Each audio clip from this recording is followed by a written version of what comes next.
Hier, Toya Jackson. How you doing?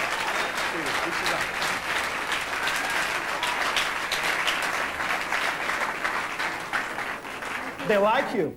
Oh, good. That's nice. Yeah, because you've been touring in Holland for a couple of days now. Yes, for a few days I have. How's the audience? Very well. Yeah? Yes.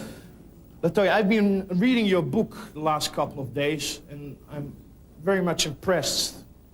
Let me tell you that. Because after reading it, I thought, what the hell did they do to you? What the hell did your father do to you? He abused you. Maybe you can tell us a little bit about that. Well, as you know from reading the book, there was a lot of abuse in the family. There was not only physical and emotional abuse, but there was also sexual abuse.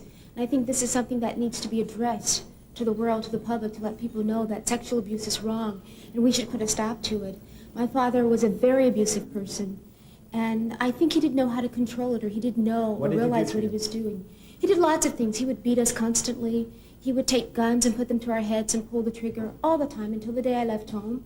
He would take matches and burn our toes, and he would laugh, and we couldn't do anything. Because if you would say no or whatever when you were asleep and he's burning your toes, he would beat you. So you'd have to stay there and just take the pain and not do anything. What kind of man is this? Well, I think he's mentally deranged, don't you? I agree with you.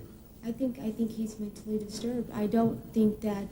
But still, Toya, you stayed with your parents till you were 30 years old. Why didn't you... Till I was 29, yes, a very long time. Why didn't you get out of the house sooner? I made several attempts to leave. And, you know, you can ask me this question. Yes, of course. I made several attempts to leave. But I never could leave because my father would always say, wherever you go, I'm going to find you and bring you back home. And my mother was sort of like the silent partner. And she would always say, but it's not good for you to be out there alone. You're a girl and someone can follow you home, and it's very dangerous. But as you asked me that question... So he terrorized the whole family in a way, didn't he? Everybody. I was basically next to the last to leave home. Michael left home 1 week after I did. And you could say, why did he stay? He could have left as well, but he didn't. He not only did terrible things to you with matches and things like that, but he also sexually abused you. Yes. You want to talk about that? Yes, I don't want to get graphic with it, but yes, it was quite terrible. He would abuse my sister. We slept in the same bed, and he would sexually abuse her. He would come into the bed constantly, and I was right there in the same bed. And my mother would allow it to happen. She would say to him sometimes, Joe, not tonight. She's tired, don't bother her. And I would be right there in the bed, and I would keep the covers over my head because I would hear my sister fighting and screaming. And she asked my mother to go to a psychiatrist and get a psychiatrist for him, but she said no, not at all. So my sister left home at a very young age, and when she left home, then my father started sexually abusing me. Who do you hate more? Your father who did these things to you, or your mommy? I don't like to use the word hate. I can't imagine that you hate somebody who does that to you. It's a wrong word to use, I think, this word hate. But I know that I should. Most people tell me that. Psychologists tell me that I should hate. But my mother, yes. Because my father was disturbed. I think any man who sexually abused his daughter, something is wrong right here. But nothing was wrong with my mother, and she allowed him to do these things. It's very wrong. You don't allow your husband to sexually abuse your children like this. In general, Toya, is it possible for you, after everything that happened to you, to have a normal relationship, not only sexual, but with a man?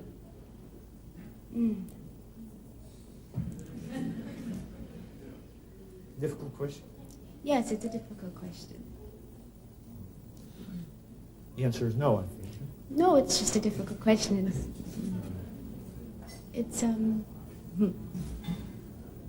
Why didn't you sue him? Get him to court. It won't do any good because if I should do this to my father, then he will go directly to jail. I don't believe my father belongs in jail. I think that he belongs in a mental hospital. I think he needs to be treated therapy for what he's done. He doesn't need to be in prison, no. This is not a punishment for him and for your mother? No, this book is to reach out to other people who've been abused, and I want them to speak out the minute it happens to them and not wait for years because it's very, very bad. Mentally, it's not good for you because you live with this anger and this fear inside of you, and it's not healthy for your system. So I think anybody who's ever been abused should speak out and let people know that you're being abused because eventually, what the abuser doesn't know is eventually that person that they're abusing is going to tell on you sooner or later. Maybe not today or tomorrow, but eventually that person will speak out and say, this person abused me. This book is a bestseller, isn't it? Is it fair to make money out of your own misery? It's not making money out of my misery. I don't think I'm approaching other people and letting them speak out.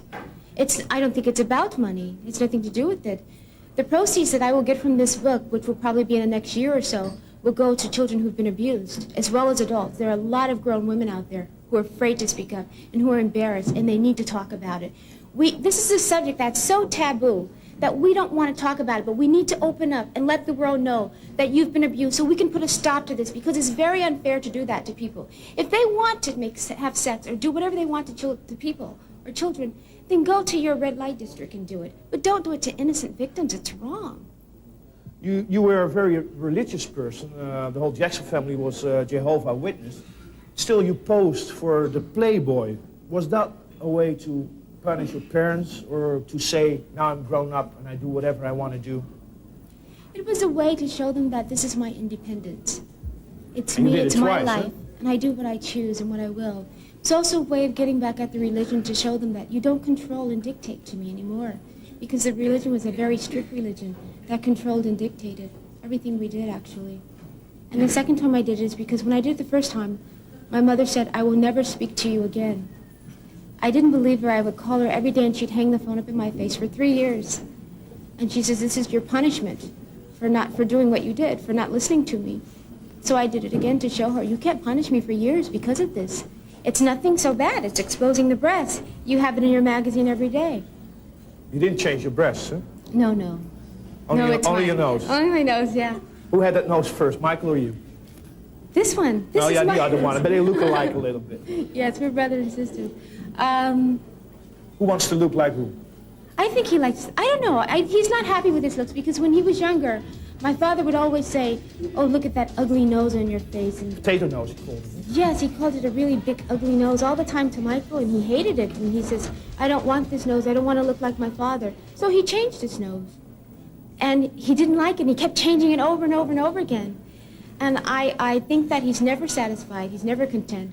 How many operations did you have in your nose? Only one. Only one.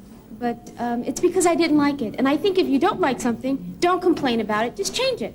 And that's what I did. I changed it. Thank you for being here, You're and I welcome. thought it was very courageous to talk about a very emotional thing like abuse, sexual abuse, here on my show. Thank you very Thank much, you. LaToya You're Jackson. welcome. Thank you very much.